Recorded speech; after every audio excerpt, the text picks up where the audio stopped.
بەناوی خوای پەروەردگار سڵاوتان لێبێ بینەرانی عزیز خۆشحاڵم کە لە بەرنامەیەکی تری گفتوگۆدا بەیەوەی عزیز و خۆشەویست شاد بوومەوە لە گفتوگوی ئەم شەوماندا قسە لەسەر دۆخی ئاڵۆزی سیاسی و یا شەڕ و ململانی نێوان ئەمریکا و رووسیا و بەتایبەتی ئەگەر زیاتر بینە خوارەوە ئەمریکا لەگەڵ تورکیا لەگەڵ ئێران لەگەڵ چین لەگەڵ کۆریای شماڵی بەکوێ دەکات و دوجاریش قسە لەسەرەوە دەکەین ئایا ململانیەکان کاریگەریان لەسەر هەرێمی کوردستان چۆنە و ئەوەش کە زیاتر ئێستا پرسیارە ئایا ئەمریکا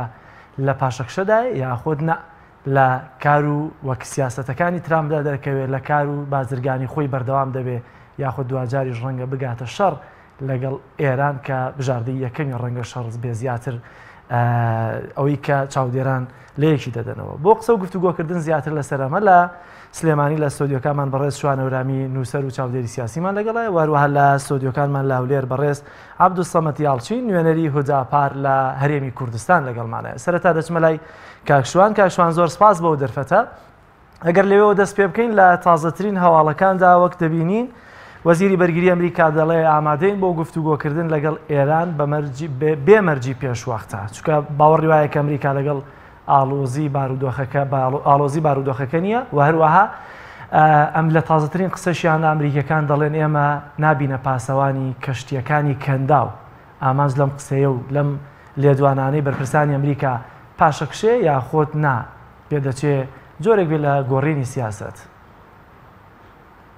بەناوی خوای بەخشندە و میهرەبان ئەگەر ئێمە کەمێک بگەڕێنەوە بۆ دواوە ئەبینین مایک پۆمپیۆ یەکەم جار کە بە پێشکەشکردنی 12 خاڵ مەرجی دانا بۆ ئەوەی کە لەگەڵ کۆماری ئیسلامی ئێرانە گفتوگۆ بکات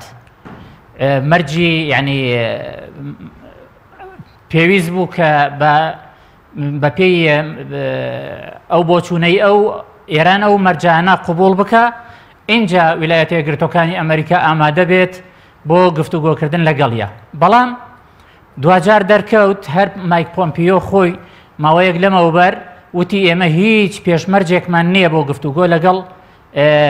ئێرانە و هیچ یعنی هەڕاشەیەکیشمان نییە بۆ سەر سیستمی وڵات بەس مەبەستمانە ئەو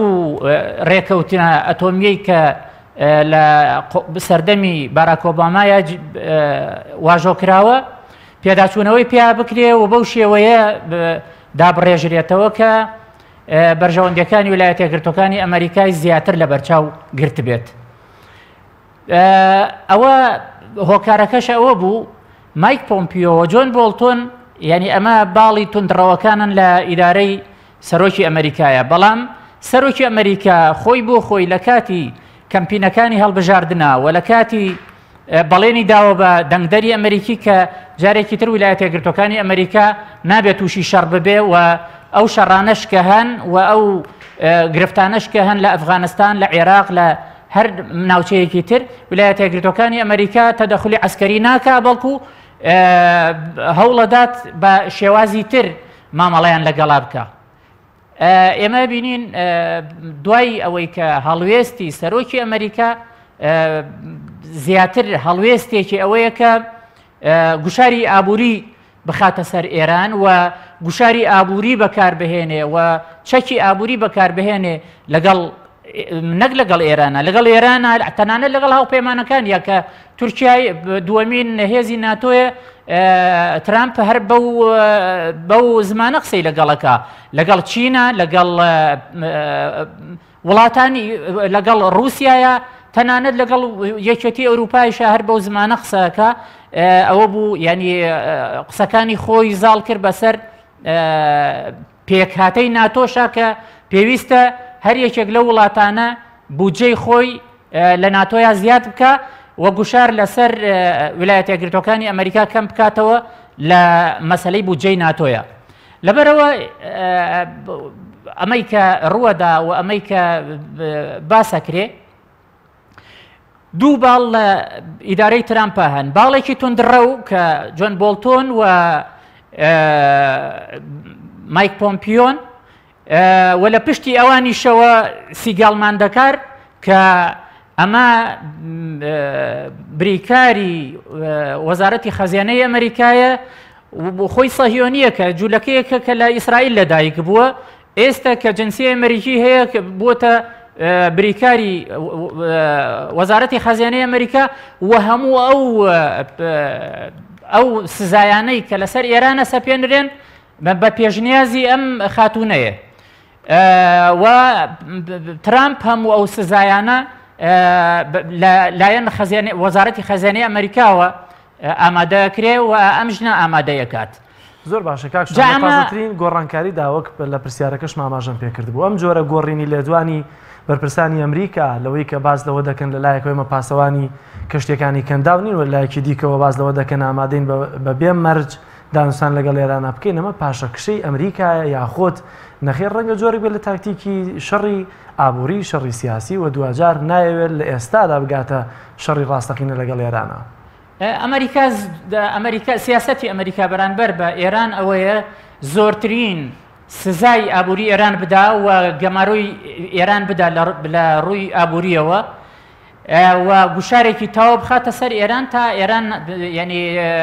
ناچار بکە تەسلیمی مەرجەکانی ئەمریکا ببێ ئەوی شەوەیە کە پێداچوونەوە بە دۆسێ بە ڕێکەوتنامەی ئەتۆمی بکرێ و دوجار ئەمریکا بە دوای ئەوەیەوە مەبەستی ئەوەیە کە 40 ساڵە دابراوە لە بازاڕی ئێران بگەڕێتەوە بە بازاڕی ئێران چونکە شوێنی ئێران و پێگەی ئێران کە ڕوانێ بەسەر دەریای خەزار و دەریای کەنداوی فارسە دوو شوێنی زۆر گرنگ لە ڕووی ستراتیژیەوە و لە ڕووی ئابووریەوە دوو شوێنی زۆر گرنگن کە لە سەردەمی پاشایەتیە کە ئەمریکا لە ئێرانە بووە ڕۆڵێکی کاریگەری بینیوە لەم ناوچەیە لە ماوەی 40 ساڵی ڕابردووە ئەمریکا ئەم ناوچەیەی لە دەست داوە ئێستا ئەوێ بگەڕێتەوە بۆی بە تایبەت ترامپ کە کەسایەتیەکی بازرگانە و سەرمایەدارە و بە چاوی سەرمایەدارانە سەیری پێگەی ئێرانەکە لەبەرەوە بەلایەوە گرنگە گەڕانەوە بۆ ئێران هەر گەڕانەوە بۆ ئێران نییە گەڕانەوە بۆ ناوچەیەکی زۆر گرنگە کە ئەو کاتە ئەتوانێت هەژمونی ئابووری ئەمریکا زاڵ ببێ بەسەر پاکستان بەسەر ئەفغانستان بەسەر ئاسیای ناوەڕاست بەسەر قەفقازەوە و ئەم پێگەیە بەکار بهێنێ کە ساڵانە سەدان ملیار دۆلاری تیا قازانج بکە. ترامپ بەم چاوەوە سەیری ئێرانەکەوە و بەم چاوەوە بگەڕێتەوە بۆ ئێران من پێم وایە ینی مەسەلەی دۆسی ئەتۆمیش و مەسەلەی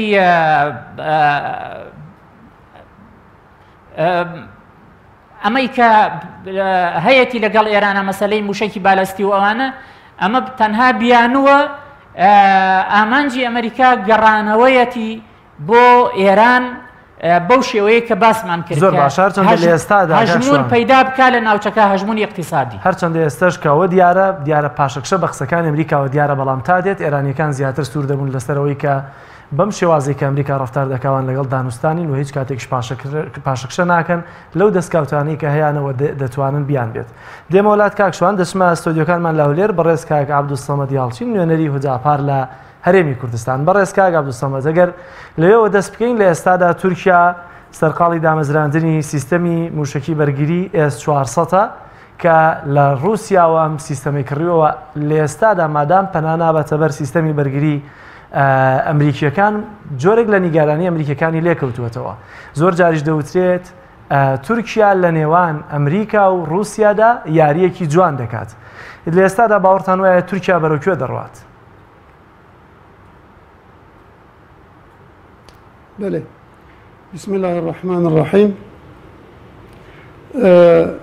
أمريكا أساسا أوجي نزانا كو تشدكه أمريكا جبونا كو دسرية أرضي دا بجي أو بخو احتياجاوي هيا كو أو بخو دا صلاة دار به يعني حكمران به همي حكم دستوي ده به لكو دري چي بخوازه بكه أوي بكه طبعا تركيا جي جبونا كو سينور خوي نتوي محافظة بكه جبونا كو سيستم خوي دفاعي پیش دبه اوجي احتياجي بهنك حاضري هيا وان تشتاد كه di destpêkê de F-35 xwestibû ji NATOyê ji Amerîka evana gotin em nadine digel ku perê wê dabûn jî Amerîka gwaz naxwazin va sîlaha bidin te o nedayê. Taban Türkiye ne mecbur e ku xwe li benda Amerîka bihêle an li benda NATOyê bihêle ew jî ji bona sistema xwe dîfaê pêş de bive ji bona ku kamil bike ket hinek geriye çavgeran li ji Rusya S-400 kirîn. İdî kirîna S-400 jî yani tiştekî belkî di dîroka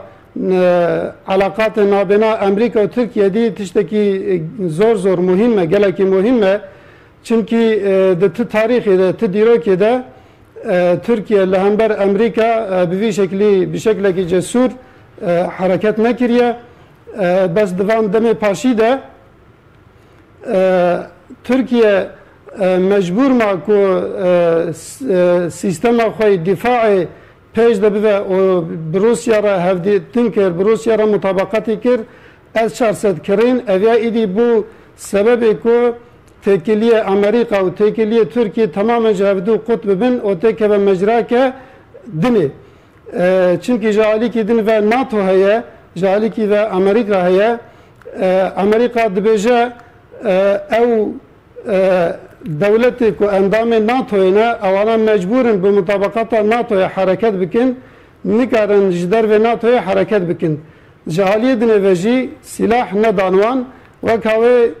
dibêje eger ku ez ji bona hebim lazim e ez qewî bim, ez deselatdar bim, ez hukmran bim, lazim e Türkiye jî dibin emrê min de be, dibin hukmê min de be. Türkiye jî ev ya heta derecedekî qebûl kir jê pê vek waz qebûl nakim. Eydî ew li çara serê xwe geriye S-400 ji Rusya kirî û bi vî şeklî têkiliyê wan Amerîka hinekî zayıf bûn ket yani xeterê ji Amerîka re hala hazır xeter heye. Amerîka dixwaze ku Türkiye li kelekavê be yani naxwaze ku Türkiye ji kontrola wê derkeve here têkeve kontrola Rus ya jî Çîn ya jî ji xwe re hinekî mutefîqinê qewîntir bibîne xwe bide kêlekewan Amerîka veya naxwaze her çi qasa di demê paşî de tê baskirin ku yani Amerîka û NATO Türkiye ji endametiya NATOyê derxin dûr bikin ev ya tê xeberdan bes qenaata me ev e Amerîka ji hêzê fehm dike ji quwetê fehm dike geva ku li ciyekî quwet hebe Amerîka jî li gora wê quwetê hareket dike îro quweta S-400 bi hawayekî mezin yani bi hawayekî were derketiye pêş ku Amerîka îdî mecbûr e li hember evê quweta S-400 û li hember îtîfaka Türkiye û Rusya ew jî stratejîkî pêş de bive.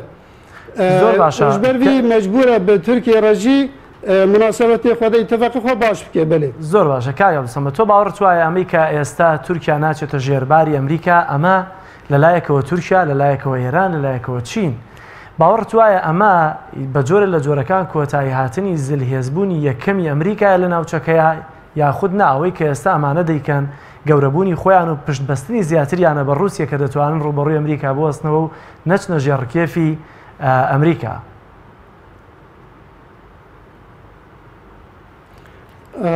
بەڵێ ئەمریکا دسەری دە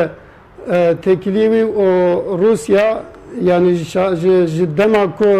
ew herba cemidî sekîniyet münafesa nabêna Amerîka û Rusya belkî bi şeklê îdeolojîk qediye feqet bi şeklê silaha bi şeklê teknolojî ew ya neqediye her dewam dike her wiha dixwaze ku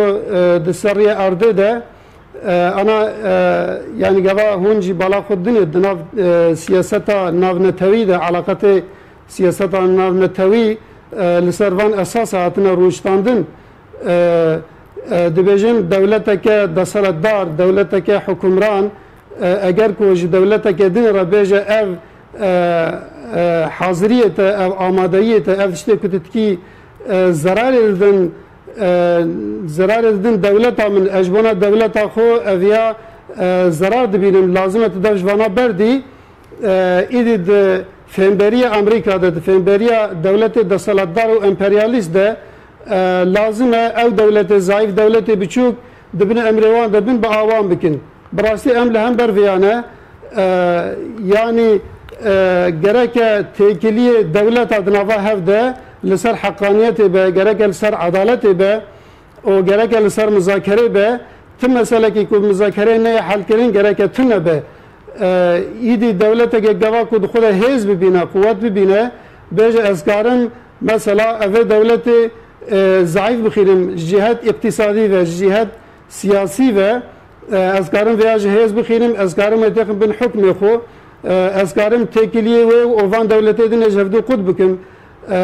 eviya eger erê yani devletê bi hêz karim veya bikin jî feqet ti meselekî ku bi mizakerê bi mutabaqatên siyasî ne helkirin bi rastî em nabînin. زۆر باشە کاک عەبدولسەمەد ئەمریکا یەکێکە لە پێکهاتەکانی هێزی ناتۆوە پێکهاتەیەکی کاریگەرە لە ناو ناتۆیە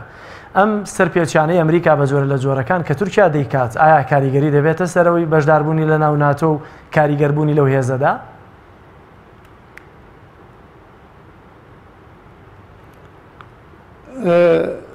ئەمریکا yani ketiye haleteki wisa em dibînin di haleteki wisa de ye ku êdî mecbûr e mutabaqeta xwe van devletê dinê baş bike yani ew mesele ku di medyayê de tên qisekirin dibêjin Emerîka ew ê şer derxe herbê derxe bi Îranê re herbê bike bi Tirkiye re herbê bike evana belkî tên xeberdan bes de esas de Emerîka jî di nava xwe de belki yani gotine müessese ve hevdû nagirin ji aliyekî ve devleta kura Amerika heve ji aliyekî ve gotine Trump hene ji aliyekî ve Siyah heye ji aliyekî ve hinek ew malbatê bihêz hene ji aliyekî ve devleta kur heye de esas de evana tamam jî belki di hinek mesele siyasî de mutabaqatê wan em baş nabînin çê nabin bes êku di pêş de xuya dike Trump'e di ser serokê Emerîka Trump de meselê xwe pêş de dibin yani eviya jî dixwazin li ser hêzê de bin feqet piştî ku S-400 ji Rusya hat kirin mesela Tirkiye kirî di pişt wê de evan devletê dinê hinek devletê Asya ewana jî ji vê cesaret stendin bi Rusya re mutabaqatekî kirin ku S-400 bikirin. Hatta Venezuela mesela ji Rusya S-400 kirîbûn S-400 kirîbûn Amerika bi Rusya re mutabaqatekî hinek hevdîtinekê bi dizî kirin ji bona ku evan silahê ku Rusya firotiye Venezuela ewana paş de bistîne bigire ji bona çimkî S-400 gava ku destê devletekî de hebin Emerîka ji wê devletê fikara dike îdî ew bi xwe ihtimal de dibêje evana ew ê zerarê bidin ji bona dîfaa xwe be ji bona dîfaa xwe be îdî li riyê muzakerê digere li riyê mutabaqatê digere anha eger ku bi Rusya re ew ê mutabaqeta wan ew mutabaqata ku dizî dixwazin çê bikin ew mutabaqat eger ku hera serî yani eger ku evana Rusya iqna bikin ya jî Rusya ew tawîzê ku ji Amerîka dixwaze Amerîka ewan tawîza eger ku bide Rusya ew ça Rusya kare ew S-400 ku firotiye Venezuela ya ji hinekî dinê ewana tekrar bistîne bes S-400 ku halê hazir Tirkiye stendiye û ew rewşa Tirkiye ku îro tê de dina bina mutabaqeta Tirkiye û Rusya û ew danûstendinê Tirkiye û NATO Tirkiye Amerîka ewana her em wiha texmîn dikin ew ê dewam bikin. زۆر باشە دێمە وڵات کاک عەبدولسەمەد کاک شوان ئەگەر باز لە هاتنە ناوەی بەریتانیا بکەین بەرامبەر بە ئێران لە ڕابردوودا لە دوای ڕوخانی ڕژێمی شاوە لە ئێران دروشمەکانی ئێرانیەکان بە تایبەتی کۆماری ئیسلامی ئێران کە پێکات دروشمەکانی دژی ئەمریکا و ئیسرائیل و بەریتانیا بوو لە دوای چەندین ساڵ بەریتانیەکان لەگەڵ ئێرانە پێکهاتن پێکاتنێکی زۆر باش تەنان پێکاتنی ئابووری سیاسی و گواستنەوەی زانیاریش لە نێوان یەکترا بەڵام ئێستا سیر دەکەی بەریتانیا و ئێران تێگیراون لە کەنداودا دەست بەسەر کەشتەکانی یەکتردا دەگرن. ئایا ئەمە ئەمریکا شەڕی خۆی بە بەریتانیا دەکات یاخۆت ئەمە جۆرێکە ڕەنگە جارێکتر لە سیاسەتی نێوان بەریتانیا و ئێرانیا، چونکە ئێران و بەریتانیا سیاسەتێکی بەهێز یابووریان هەبووە لە ئەوروپاشدا تا ئاستێکی زۆر باش بەریتانیا پشتیوانی لە ڕێکەوتنەکانی نێوان ئێران و ئەمریکا دەکرد. ئەو حاڵەتێک کە بەڕێزە باسیەکەی بەریتانیا هەتاکو ئەندامێکی کارای یەکێتی ئەوروپا بووە لە چوارچەوەی یەکێتی ئەوروپایە پەیوەندێکی باشی لەگەڵ ئێرانە هەبووە تا ئێستش یعنی ئەو پەیوەندیانەی پاراستووە. بەڵام ئێمەوەمان لەبیر نەچێ بەریتانیا حاڵەتێکی ئیستیعماری هەبووە لەگەڵ ئێرانە و ستەمکاریەکی زۆری لە گەلانی ئێران کردووە لەو کاتێک کە لەسەر زەوی ئێرانە هەبووە، زەوی ئێران داگیرکراو بووە لەلایەن ئەوانەوە تا جەنگی جیهانی دووەمیش. تەنانەت کودەتای 28 مرداد کە ئێرانیەکان بە 28 مردادی ئەڵەن کە کرا بەسەر دکتۆر موسەدیقە، ینی بەریتانیەکان بە شێوەیەکی ینی ئاشکرا ینی بەشدار بوون لەو کودەتایە و شایان گەڕاندەوە و یعنی ئەو سەردەمە زێڕینەیان لە گەلانی ئێران تاڵ کرد. بەڵام ئێمە بێوە بزانین بەریتانیا لە دوای جەنگی جیهانی دووەم بووەتە پاشکۆی سیاسەتی ویلایەتە یەکگرتووەکانی ئەمریکا. تەنانەت زۆر جار هەڵوێستەکانی بەریتانیا فەڕەنسا و ئەڵمانیا و یەکێتی ئەوروپا و ڕاکەن. بە تایبەت ئەم هەڵوێستەی کە دەستی گرت بەسەر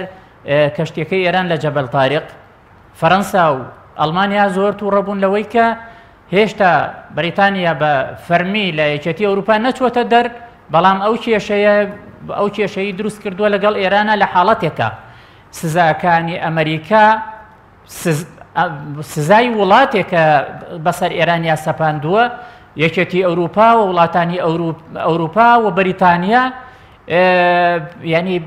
فەرزنیە لەسەریان ینی سزاکانی ئەمریکا جێبەجێ بکەن بەسەر ئێرانە. لەبەرەوە ینی بەریتانیا کارێکی کرد، خۆی خستە ناو لەسەر داوای باڵەتوندڕەوەکەی تیمەکەی سەرۆک ترامپ، ینی ئەم کارەی کرد لەسەر داوای کەواتە ئێستا شەڕی بە وەکالەتی ئەمریکا بەریتانیا دەیکات. بەریتانیا ئەم شەڕی بە وەکالەتی ئەمریکا کرد، بەڵام دوجار ئەویش وەکو سعودی و ئیمارات بۆی دەرکەوت کە ئەمریکا لەسەر ئەو شەڕ دروست ناکە لەگەڵ ئێرانە. ئەوە بوو ینی ئەمریکیەکان دیفاعیان لە دەست بە سەراگرتنی کەشتیەکەی بەریتانیا نەکرد. و ئێستش وەزیری بەرگری ئەمریکا ئەڵێ ئەو پێشنیازەی بەریتانیا کردوێتی بۆ دروستکردنی هێزێک لە کەنداوی فارس بەلای ئێمەوە شتێکی گونجاوەوە، شتێکی چاکە و ئەوە دەریەخات کە سیاسەتەکانی ئێمە لە کەنداوی فارس سیاسەتێکی دروستە. هیچ کاتێک نایژڵێت ئێمە ینی پشتیوانی لەو هێزەکەین یا لەسەر ڕێگری لە کەشتێکی بڵین یەکێتی ئەوروپا یا چین یا هەر وڵاتێکی تر ئێمە شەڕ لەگەڵ کۆماری ئیسلامی ئێرانەکەین. بە پێچانەوە ترامپەڵێ ئێمە نەوتی خۆمانمان هەیە، تاقە و وزەی خۆمانمان هەیە لە ویلایەتە یەکگرتووەکانی ئەمریکا و هیچ پێویستمان بە نەوتی کەنداو نییە. بۆیە نابینە پۆلیسی وڵاتە دەوڵەمەندەکان کە ناوی چین و ژاپۆن و سعودی و ئیماراتە هێنێ بە بەڵام کاکشێن بۆچی ئێستا ئەم قسەیەکە لە کاتێکە لە چەندین ساڵی ڕابردوودا ئەوە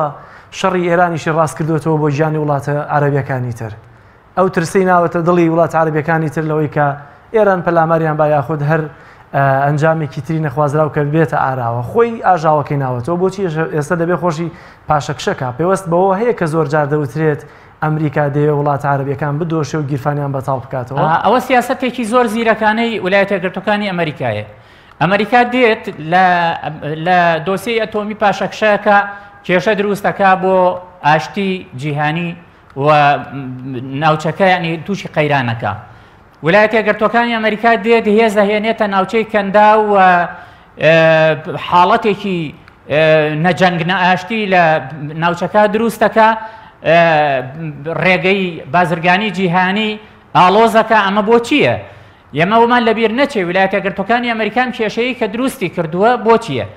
خۆی ترامپ ڕاستەکە کە وزەی کەنداوی پێویست نییە نەوتی کەنداوی پێویست نییە بەڵام چین و ژاپۆن و کۆریای باشوور و جنوبی شەرقی ئاسیا وڵاتانی جنوبی شەرقی ئاسیا لەگەڵ یەکێتی ئەوروپا هەر هەمویان سوود وەرەگرن لە ناوچەی کەنداو دێتە ئەم قەیرانە دروستەکە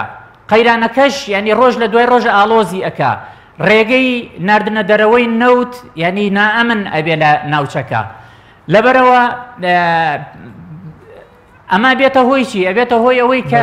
اقتصادی ئابووری چین ئابووری ژاپۆن ئابووری یەکێتی ئەوروپا ینی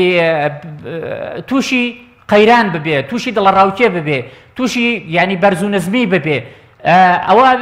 ئەوە واکات لە ویلایەتە یەکگرتوەکانی ئەمریکا چی بکە ئەجەنداکانی خۆی فەرز بکە بەسەر یەکێتی ئەوروپا بەسەر چینە بەسەر ژاپۆنە و ئەو هەژمونی دۆلارەی کە هەیەی بەسەر بازرگانی جیهانیە بیهێڵێتەوە زۆر باش ئەمریکا ئەم شەڕەکە ئەم نەشەڕ نەئاشتی شارێکی زۆریشی خستۆتە سەر ئێران بۆچی بۆیە ئەم حاڵەتی دڵەڕاوکێیە لەم منتیقەیە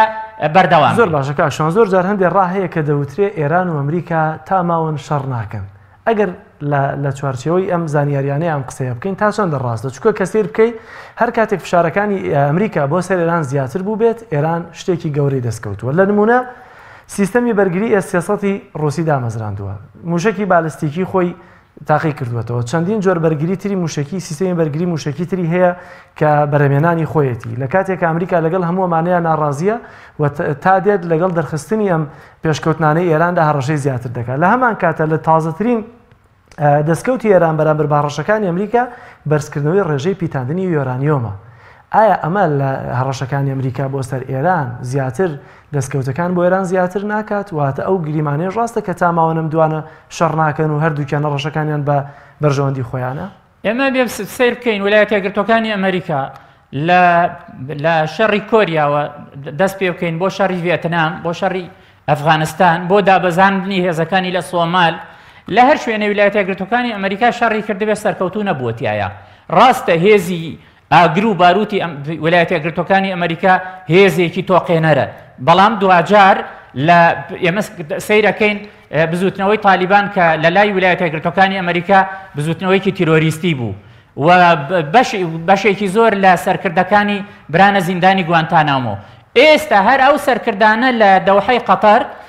ئەوە حوتەمین خولی گفتوگۆیان لەگەڵ ویلایەتە یەکگرتوەکانی ئەمریکا ینی بەڕێوە بردووە و زۆر نزیکە کە ڕێککەوتنی بینی نێوانی تالیبان و ویلایەتە یەکگرتوەکانی ئەمریکا جێبەجێ بکرێت و ویلایەتە یەکگرتوەکانی ئەمریکا گەشتبینە بەو گفتوگۆیان ئەمە هۆکارەکەی چی هۆکارەکەی ئەوەیە ویلایەتە یەکگرتوەکانی ئەمریکا ئەتوانێت شەڕ بکە و هێزێکی ترسێنەری هەیە بەڵام لە هەمان کاتدا لە شەڕی درێژخایەنە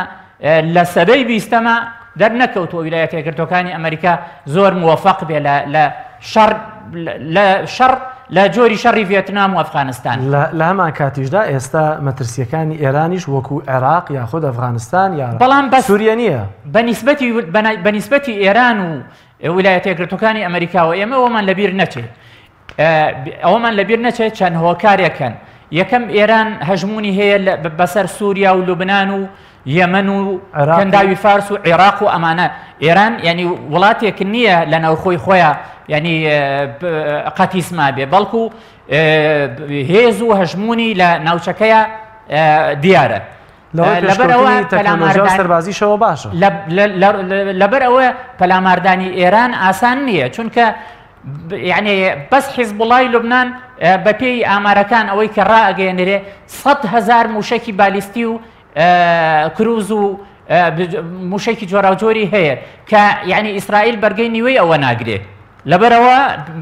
ویلایەتە یەکگرتوەکانی ئەمریکا ئەگەر بێوێ شەڕ لەگەڵ ئێرانە بکە ئەبێ 1000 حساب بۆ ئەوە بکە کە ئایا ئەتوانێت ئیسرائیل بپارێزێ لە شەپۆلی ئەو موشەکانە ئەتوانێت عەرەبستانی سعودی و ئەتوانێت بنکەکانی خۆی لعديدي قطر ولا دوحة ولا لا أفغانستان ولا شوية كان يتر بباريزي كأمريكا ديان بنكي سربازي هي لناوچكا لسنوري مشككاني إيران هي لبروا عسان نية إنجا خالكي تري زور گرنگی ئابووری ئەمەیە ئەمریکا هەژمونی دۆلاری ئەمریکا بەسەر بازاڕە جیهانیەکانە هۆی ئەوەیە کە دۆلار پارەیەکی جیهانیە دراوێکی جیهانیە بازرگانی بە دۆلارەکرێ و بەشێکی زۆر لە نرخی دۆلار بەهۆی ئەم بازرگانیەوەیە ئەگەر بێت و جەنگ لە ناوچەی کەندا و دروست بوێ و بۆ ماوەیەکی کەم گەروی هورموزدا بخرێ ئەزمەیەکی اقتصادی قەیرانێکی اقتصادی وایە گەورە لە جیهانا دروستە بێ کە دۆلار هەرەسە هێنێ ئەمریکا کە بانکەکانی ئەمریکا بەرگەی هەرەسی دۆلار ناگرن جا ئەمە یعنی ئەمە شەرحێکی دوور و درێژی هەیە کە ئێمە لە مەودای ئەم بەرنامەی ئێمە نییە کە ئەوە ورکەینەوە کە بۆچی دۆلار ئینهیارەکە ئەگەر هورموز بگیرێت. زۆر باشە کاکشان دێمە وڵات کاک عەبدولسەمەد لە چەند ڕۆژی ڕابردوودا بەرپرسێکی باڵای تورکیا هەڕەشەیکردنەوەی دەرگای تورکیا بەڕووی ئەوروپا بۆ کۆچبەران کردەوە لە باسی لەوە کە ئەگەر بێت و ئەو دەرگایە بکەینەوە بە چەند 100,000 کۆچبەر ڕوو لە وڵاتانی ئەوروپا دەکەن و بەرگەی هەموو کۆچبەرە ناگرن کەواتە تورکیا هێشتا کارتی فشاری بەسەر یەکێتی ئەوروپا بەسەر وڵاتانی ئەوروپا هەیە لەوەی کە بتوانێت هیچ نەبێت کۆدەنگیەک پشتیوانیەک لە ناو یەکێتی ئەوروپا بۆ خۆی بەدەست بێنێ بەرامبەر بە هەڕەشەکانی ئەمریکا بەڵام لە ئێستادا دۆسیەی تورکیا لە سووریا بەکوێ دەگات و تا چەندە لە دۆسیەکانی ترەگەرچی ڕەنگە ئێستا شەڕی ئەمریکا لەگەڵ تورکیا کەمتر بێت لەو شەڕی کە بە ئێرانی دەفرۆشێت واتە کارتی فشاری تری لە بەردەستا هەیە تورکیا جگە لەکردنەوەی سنوورەکان بەڕووی کۆچبەران و بۆ وڵاتانی ئەوروپا مستەجان سلام عەلەیکوم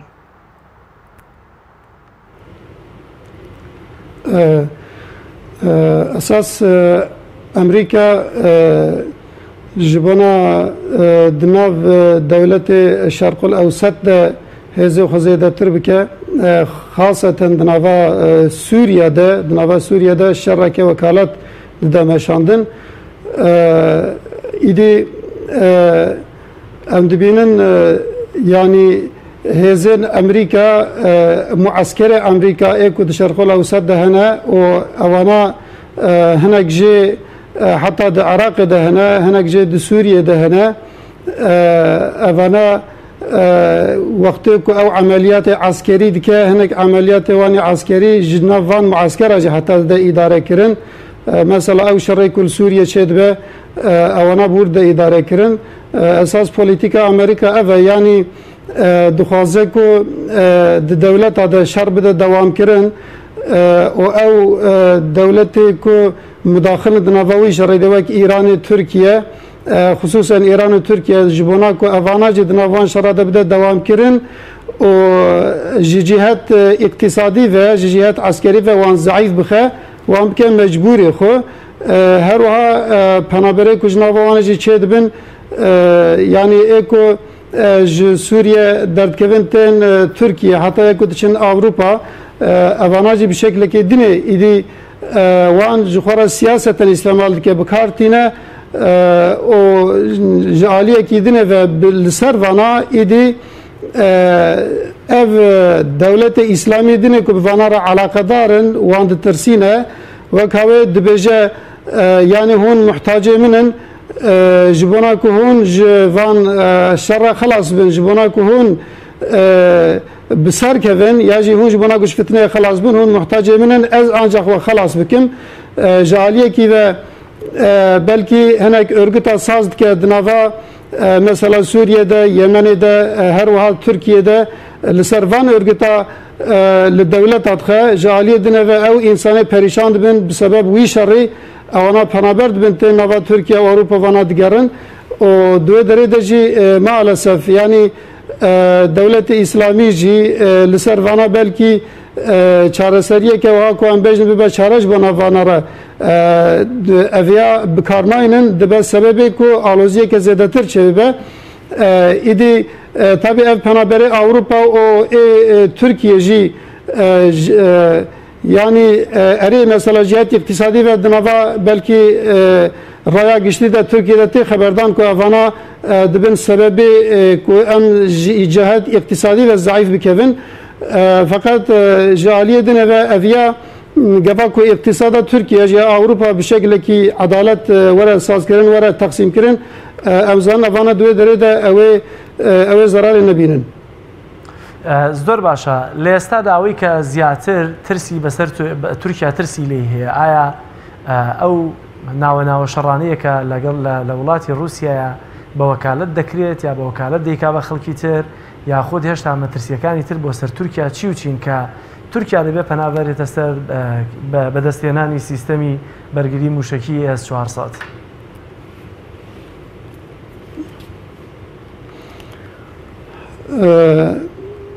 عملیاتی که امریکا ناو دخوازه بکه ناو ترکیه ده یا جی اوان عملیات عسکری که دخوازه بوان عملیات هم لروسیا جی خه ده اساس ده اوانا معسکری وان ناو مثلا بلکه 46 حب معسکری وی هنه جوانا هنه جد ناو عراق دنه ناو سوریه ده او هرما کو یه پاگت ده ایرو مثلا جی گرتیه دوی داری دجی معسکری وی هنه لسر وان معسکره حربه که وکالت ده مشاندن و تکیلیه دخوازه تکیلیه روسیا و ترکیه جوی هاوی و جهفدو بخینه یعنی او بخو دجیه که ده گفا کو بخوازه ایری شکی بکه ده اصل ده امریکا او بخو راست به شخص خون مداخله ناکه وکالتن هنک ارگتا بلکی دردخه هوله و لسر وانا ضرر هم ده اوان دولتی که دخوازه بوانا را مجادله بکه یعنی مثلا ده ترکیه ده او هنک گمیه و هنک بحری هاتن رفاندن مثلا لأربیل دیپلوماتی که ترکیه هات کشتن هر واحد مثلا ده بحر الأبيض ده بحر اسفيدا لودره مداخلات که به جمعیت ترکیه به بحث ترکیه تفتیش ترکیه یعنی هر واحد مثلا ده سوریه ده هناك هزا درخص کو اوان هزاج مسلح کرد بسلاح اوان هزا کرکو دولت ترکیه بوان هزر مسلح را مشغول به و بوان را مجادله بکه جهت اقتصادی و سیاسی و عسکری و ضعیف بکه یعنی لسر وانا بوان ریا امریکا مجادلت که بوان دولت را و دخوازه جوه گنگشی او بخو استفاده بکه و جه استفاده جد که یعنی نه گنگشی بتنجی ده هرما کو شرط ده دوام دکه هرما کو حرب ده دوام دکه دخوازه که او حرب دائم وره دوام کنه دائم درج ببه مثلا ده سوریه ده ده یمن ده او حرب دوام بکه و بذي حربي هم او دولتك حرب تده تكرن مثلا او دولت بخو سوريا و يمن ضعيف دكبن يعني تين حالتك وهاك يدي بالكي بسال سال ان كانوا خوابجين نهفدو جاليه دنه اوان دولتك دوي دريد لهمبر هز امريكا دسكنن وامريكا وانا شخور الرقيب دبينا اوان هزوان دولتا لهمبر امریکا کوانش خورا رقیب دبینه دخوازه اوانا دوی دره ضعیف بخینه و جبانا اوان دولت دنی ایدر و دره مثلا وکی خلیجی وکی امارات سعودی و اوان دنی اوانا جبوی شکلی او هزین که مثلا او قوات سلاح که دست ترکیه دهنه یا دست ایران دهنه یا دست روسیه دهنه بوی هوای افشا بکه اوانا جی بوان سلاحا هنه کی جوان رواکاتی که ون تفتیش کایجا امی چبکن امریکا در که پیش بجا ایک و از ایک و خلاص بکه هر ازم و بوی شکلی سیاست که ناونتوی ددمشاندن مخابن دولت اسلامی دسری دجبل که ایران کارمجن ترکیه و ایران لهمبر اوان لعبه امریکا لهمبر وان سیاست امریکا لازمه او دنوا خود سیاست که چکن و پیواژه ده که دست بکن اگر کو دست بکن ام باش زانن او امریکا کش قوت پیواژ تشته که دنه فهم نکه لهمبر اوان هزوان او مجبورن بسکنه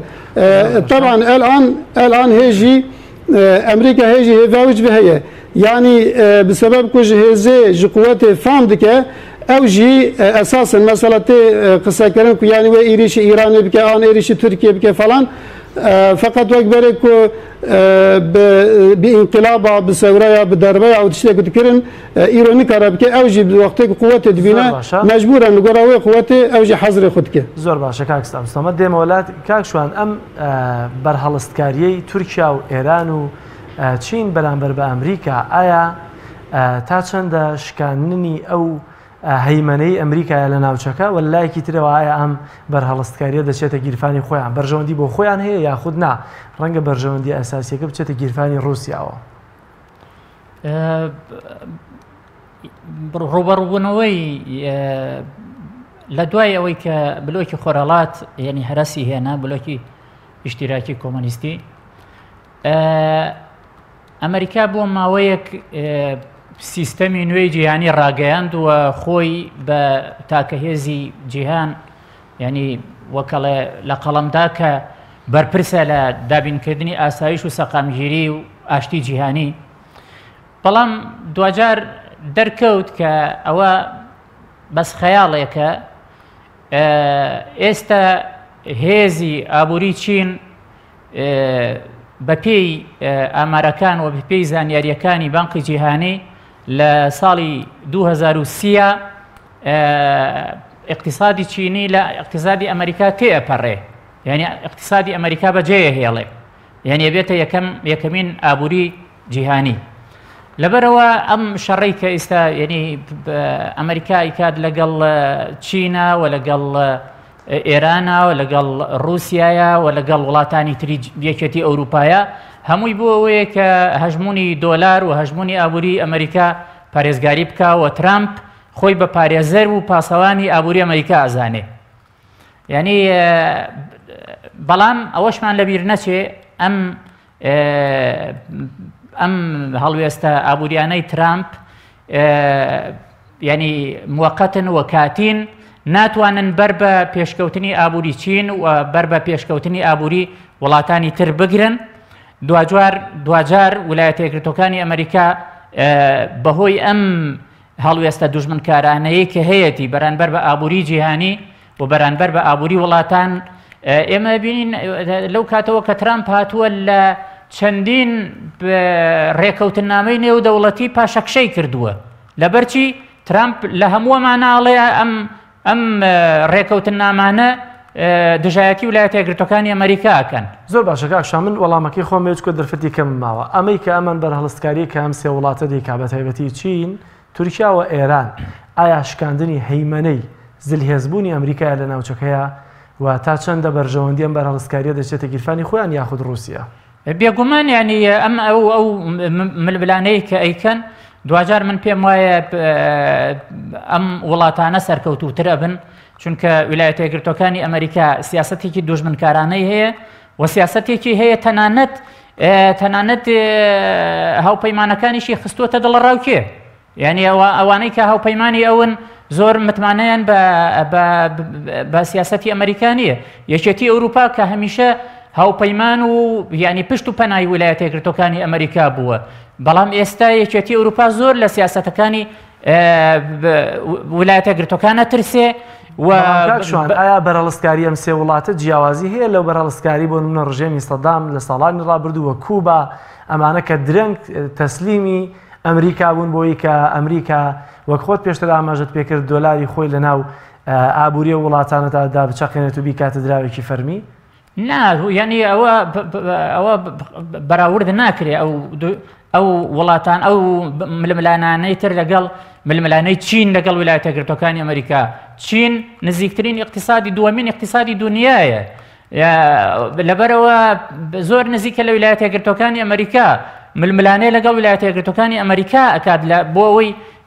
جێگۆڕچەی ینی وەکەڵێ یەکەمین هێزی ئابووری لە جیهانە بکەن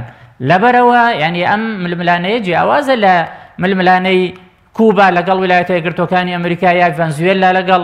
ویلایەتە یەکگرتووەکانی ئەمریکا یا هەر وڵاتێکی تر وڵاتێکی وەکو ئێرانیش پێگەکەی زۆر گرنگە ڕاستە اقتصادی ئێران وەکو اقتصادی تورکیاش نییە بەڵام ئێران پێگەیەکی زۆر گرنگی هەیە وەکو باسمان کرد پێگەیەکی استراتیژی هەیە و رووسیا یعنی هێزێکی ترسناکی سەربازی هەیە و ململانەی لەگەڵ ویلایەتە یەکگرتووەکانی ئەمریکاکە لەبەرەوە پێم وان نییە ویلایەتە یەکگرتووەکانی ئەمریکا لە درێژخایەنە موفق بێ و سەرکەوتوو بێ و بتوانێت کۆنتترۆڵی ئەم هێزانە بکات. زۆر باشە کاکشوان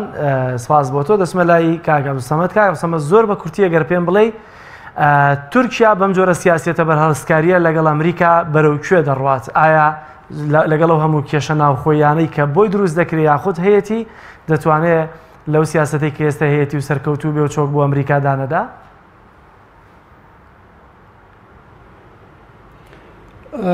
سیاسەتە تورکیا لە هەمبەر ئەمریکا ئەساسەن ینی هەروەها خویا دکە کو ji hevdû dûr dikevin ew siyaseta ku Amerîka mesela ev heştê sale li hember Tirkiye de meşandin di çerçova NATOyê de û Amerîka endamekî NATOyê wek Amerîkana endamekî NATOyê dibin emrê Amerîka de bû bu hawayî siyaseteke xaricî dida meşandin û Amerîka tiştê ku dixwast bi Tirkiye bide kirin bi riyên eskerî riyên iqtisadî dida kirin dida rûniştandin bes piştî ev mesela S-400 da û ku Rusya ku Tirkiye S-400 ji Rusya stend û pê ve îdî eviya wek havê benekê navbêna Amerîka û Tirkiye qetiye herekî yani Tirkiye ji bin kontrola siyaseta Amerîka wek havê derket hinekî teftêşekî kir di Şerqul Ewsat de belkî di ji aliyê Rojhilat de bi Rusya û Çîn û İran û evan dewletê dinê re wek havê dixwaze teşkîlatekî wek havê bi wan re îtîfaqekî çêke û ji ku çêkir jî bi Rusya re yanî ji hevdû dûrketinekî heye çê dibe feqet Amerîka naxwaze Tirkiye ji destê xwe berde naxwaze ku Tirkiye ji bin kontrola wê derkeve têkeve bin kontrola Rusya ji ber vî qasî heta jê tê ew ê bi riyên siyasî riyê iqtisadî ve xunêzî Tirkiye bike eger karin mesela ana tê baskirin ku dibêjin Tirkiye ji endametiya NATOyê derxin bes Amerîka ez ne bawerim ku ji endametiya NATOyê derxin çimkî ji endametiya NATOyê derkeve ew ê Tirkiye tamamen ji Amerîka dûr bikeve Amerîka jî veya ji xwe re hinekî yanî tiştekî mezin gewre dibîne ji ber vî qasî naxwaze here ama Tirkiye halê hazir ew îdî yanî ew girêdana bi Amerîka ve hinekî afêtî alî kî gê xwe nadiye û a başî ew e yani a ku lazim e bike jî werekirî ji xwe her ew e têkilî bu Amerîka çi qasa kêm bike zor başa ew yani ew zordestiya Amerîka ku li ser dewleta bû kêm bike ew ê ji bona Tirkiye selamettir be belê. زۆر سپاس بۆ هەریەکە لا بەڕێزان کاکشوان هەورامی چاودێری سیاسی لە سلێمانی لەگەڵ ما بوو هەروەها زۆر بەڕێز کاک عەبدولسەمەد یاڵچن نوێنەری هوداپار لە هەرێمی کوردستان لە هەولێرەوە لەگەڵ بابوون سپاس بۆی کە لەگەڵمانە بوون. بینەرانی عەزیز سپاس بێوەش کە تا کۆتایی بەرنامە لەگەڵمانە بوون تا گفتوگویەکی تر بەخوای گەورەتان ئەسپێرم خواتان لەگەڵ.